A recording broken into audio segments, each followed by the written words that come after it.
Hello everyone, welcome on your YouTube channel master reading. और आज के सेशन में हम जानेंगे कि एसएससी ने अभी हाल फिलहाल में ही एमटीएस नोटिफिकेशन को आउट किया है।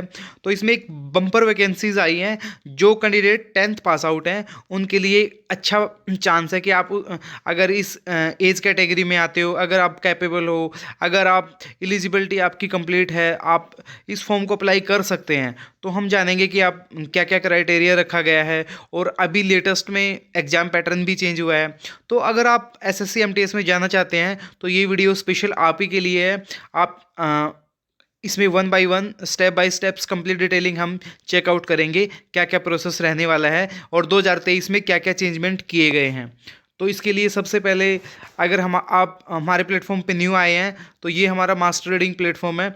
इसको आप ज्वाइन कर सकते हो। ऑल लेटेस्ट अपडेट्स के साथ जितने भी पीडीएफ लिंक्स होते हैं हम वो अपने टेलीग्राम पे डालते हैं। स्टडी प्लान्स क्या रहता है, फिर यूट्यूब क्लासेस आप कहाँ से पढ़ सकते हो, इसके लिए स्ट्रेटेजी वगैरह जितनी भी वीडियोस हैं आपके इन्फॉर्मेटिव, वो टाइम टू टाइम हम यहाँ पे अपलोड करते रहते हैं। तो you are new, you can join our channel. तो चलिए स्टार्ट करते हैं। इसके बाद अगर हम टोटल पोस्ट की अगर हम बात करें तो 11,409 पोस्ट हैं। और कहीं ना कहीं ये अपने आप में बम्पर वैकेंसी है।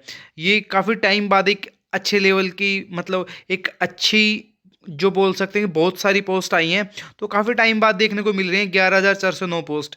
इसमें एमटीएस की जो पोस्ट हैं टोटल वो 10,880 पोस्ट हैं। हवलदार की जो टोटल पोस्ट आई हैं ये 529 पोस्ट हैं। अब हम आगे जानेंगे कि क्या एज लिमिट रहने वाली है, अलग अलग की क्वालिफिकेशन क्या रहने वाली है, कौन कौन अप्लाई कर सकता है। तो चलिए स्टार्ट करते हैं। इसमें क्वालिफिकेशन दोनों में ही, चाहे आप हवलदार बनना चाह रहे हैं चाहे आप एमटीएस में लगना चाह रहे हैं, दोनों के लिए ही 10th पास आउट होना ज़रूरी है।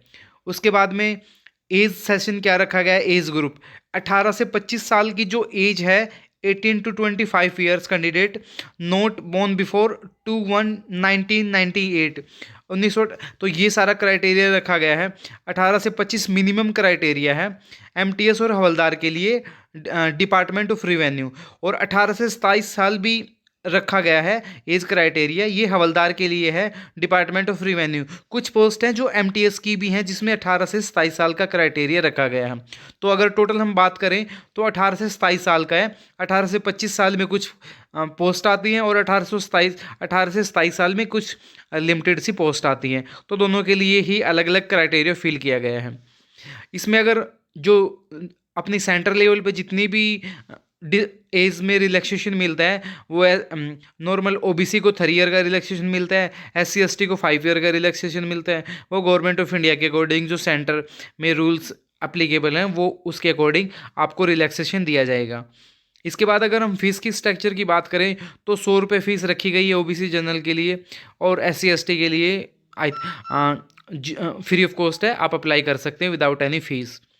इसके बाद अगर हम बात करें तो जो एमटीएस है वहाँ पे तो कोई भी फिजिकल मेजरमेंट टेस्ट कोई भी कंडीशन नहीं रखी गई है। बट जो हवलदार है उसके लिए कंडीशन है कि इसमें फिजिकल मेजरमेंट टेस्ट में वॉकिंग का एक शेड्यूल रखा गया है, जिसमें मेल कैंडिडेट को 1600 मीटर की वॉकिंग करके दिखानी है 15 मिनट में। चाहे उसको वॉकिंग कह लीजिए चाहे उसको रनिंग कह लीजिए, 15 मिनट के अंदर अंदर 1600 मीटर वॉकिंग करके दिखानी है। इसके बाद फीमेल कैंडिडेट को 1 किलोमीटर की वॉकिंग करनी है विद इन 20 मिनट्स, 20 मिनट के अंदर अंदर 1 किलोमीटर क्रॉस क्लियर करना है। इसके बाद अगर हम मेल कैंडिडेट की बात करें तो जो हाइट का क्राइटेरिया रखा गया है वो 157.5 सेंटीमीटर रखा गया है। और फीमेल्स के लिए, गर्ल्स के लिए 152 सेंटीमीटर का रखा गया है। मेल जो जितने भी लड़के अप्लाई करेंगे उनके लिए चेस्ट एक्सपेंशन 5 सेंटीमीटर का है, 5 सेंटीमीटर फुलाव के साथ चेस्ट होनी चाहिए। वैसे नॉर्मल 81 सेंटीमीटर रखा गया है। तो चलिए आगे बढ़ते हैं। फिर नॉर्मल इसमें किस किस टाइप्स की, ये सेम स्लाइड है हिंदी में, इसको कन्वर्ट करा कर रखा है ताकि आपको पढ़ने में इजी रहे। जो लोग भी हिंदी में कंफर्ट पढ़ते हैं तो वो आप पढ़ सकते हैं। नॉर्मली इसमें भी वही चीज़ें दी गई हैं। इसके बाद हम नेक्स्ट ऑन पे मूव ऑन करते हैं कि सैलरी क्या रहती है। एवरेज जो सैलरी पैकेज है, जो आपकी पर मंथ की जो सैलरी रहती है वो 1800 ग्रेड पे में ये जॉब आती है और 20,245 के आसपास आपकी सैलरी रहती है इन हैंड जो आपकी मिलती है। ये नॉर्मल कैटेगरी की हम बात करते हैं। अगर आप मल्टी सिटी में अगर आपकी कहीं पे ज्वाइनिंग हो जाती है तो 20 से 25,000 के बीच में आपको इन हैंड स्टार्टिंग में सैलरी मिलनी स्टार्ट हो जाएगी। तो कहीं ना कहीं ये इतनी सैलरी आपको परफेक्टली 20 से 25,000 के बीच में सैलरी का क्राइटेरिया रखा गया है, इतनी सैलरी आपको फर्स्ट ऑफ ऑल मिलेगी। इसके बाद अगर हम बात करें कि एग्ज़ाम पैटर्न कैसा रहने वाला है, तो एग्ज़ाम पैटर्न अभी 2023 में चेंज किया गया है। तो इसमें दो अलग अलग, जैसे परी और मेंस होते हैं वैसे ही दो सेशन में फर्स्ट जो पेपर होगा उसमें numerical ability and mathematical ability. इसका कहने का मतलब ये है कि जो क्वांट के जो क्वेश्चन होते हैं, जो मैथमेटिक्स के क्वेश्चन होते हैं, 20 नंबर का आपका वो आएगा, 60 मिनट आपको मिलेंगी। उसके बाद रीजनिंग एंड एबिलिटी का है, ये आपका 20 क्वेश्चन ही आएंगे। तो टोटल मिला के ऐसे है। सेकंड जो पेपर आएगा उसमें जर्नल जो जीके होती है, जर्नल अवेयरनेस, जिसमें जीके प्लस साइंस दोनों का पोर्शन होएगा, साथ में इंग्लिश लैंग्वेज एंड कंप्रीहेंशन होएगा। तो ये भी 25/75 का होगा। टोटल जो टाइम ड्यूरेशन दे रखा है ये 45 मिनट्स हैं। 60 मिनट हैं किसके लिए, जो कैंडिडेट एलिजिबल हैं एज एज पर पारा ऑफ 8, जो 8 नंबर से जो एप्लीकेशन फॉर्म दिया गया है, जो एप्लीकेशन 8 पॉइंट्स है या जो नोटिफिकेशन में, उसके अकॉर्डिंग आपको 60 मिनट दी गई हैं। अदरवाइज 45 मिनट्स ही मिलेंगे नॉर्मल कैंडिडेट को। इसके बाद आगे हम मूव ऑन करते हैं। तो मैं आपको इसके बारे में बताना चाहूँ तो इस बार ये काफ़ी अच्छा चेंज किया गया है। ऐसा नहीं है कि सेम पैटर्न जो लास्ट टाइम फॉलो कर रहे थे वही पैटर्न रहेगा। इस बार अलग अलग 4 सब्जेक्ट्स को अलग अलग पैटर्न में डिवाइड किया गया है, तो कहीं ना कहीं ये अच्छा ही रहेगा। इस पैटर्न को आई थिंक ज़्यादा लोग फॉलो कर पाएंगे, पहले से ज़्यादा इजी रहेगा और आपके लिए कैपेबल भी रहेगा कि आप इसको क्वालिफाई कर पाएँ। अगर हम पोस्ट की बात करें कि टोटल नंबर ऑफ पोस्ट किस टाइप्स की पोस्ट होती हैं, अगर आप एमटीएस में जाना चाहते हैं तो आपके माइंड में भी एक एक्साइटमेंट रहता होगा कि आखिर पोस्ट किस किस टाइप की पोस्ट हमें मिलेंगी जब हम ज्वाइन करेंगे या हमारा सिलेक्शन हो जाएगा।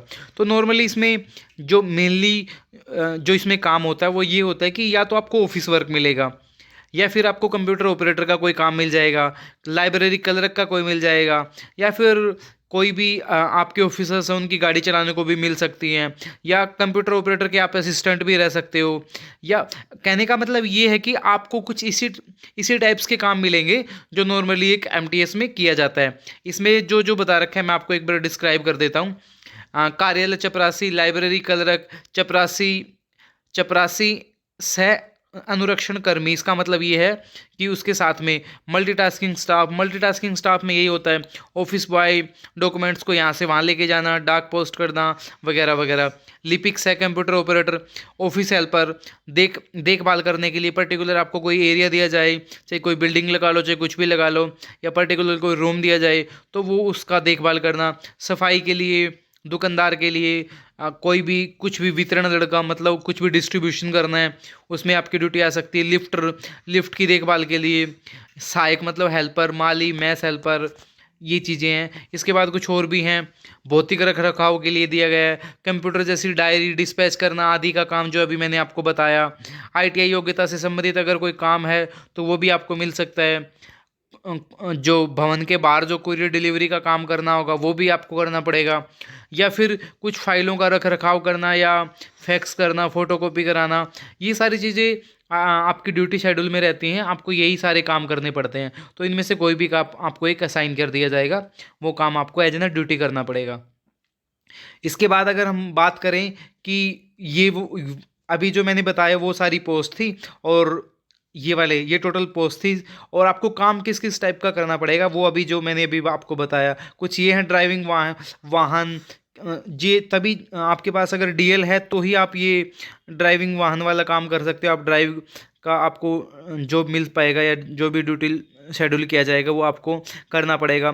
या किसी यूनिट में कोई काम करना है, वॉच एंड वार्ड ड्यूटी, कमरों का खोलना, उसको बंद करना, प्रॉपर पूरा सुपरवाइजर का जो काम होता है वो चेक करना। मतलब एमटीएस में आप अगर हम मान के देखें तो एक जो फोर्थ ग्रेड की जो जॉब्स होती हैं वो हैं, पर उनसे थोड़ा सा कहीं लेवल, मतलब जो जॉब शेड्यूल है, जो जॉब प्रोफाइल है, उनसे थोड़ा सा हटके होता है। जैसे नॉर्मली ऑलमोस्ट इक्विवेलेंट हम कह सकते हैं कि डी ग्रेड की, जो फोर्थ ग्रेड की जो जॉब होती हैं, उसके इक्विवेलेंट में ये एमटीएस की जो आपकी पोस्ट है वो आती है।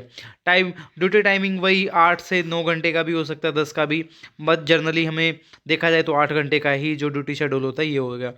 इसके बाद में लास्ट डेट क्या है जी इसकी, तो 18 तारीख 1 Jan 2023 से आप फॉर्म भरने आपके स्टार्ट हो जाएंगे, और 17 फरवरी तक आप लास्ट 11 बजे तक भर सकते हैं। एक जो 18 तारीख आपको लास्ट पेमेंट डे का एक एक्स्ट्रा डे मिल जाता है जिसमें आप कर सकते हैं। तो 18 जनवरी से लेकर 17 फरवरी तक आपकी लास्ट डेट है। एक अच्छा चांस है कहीं ना कहीं एक सेंटर की जॉब लेने का, अलाउंस लेने का।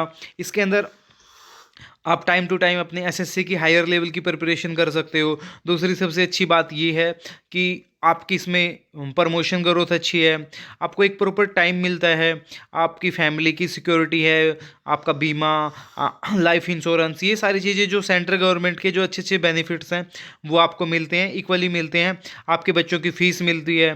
तो कहीं ना कहीं एक सिक्योर जॉब लेने के लिए अगर आप 10th के बाद ही अप्लाई करना चाहते हैं तो एक दी बेस्ट कैटेगरी की जॉब है, अगर आप सिलेक्शन लिस्ट में आ जाते हैं तो।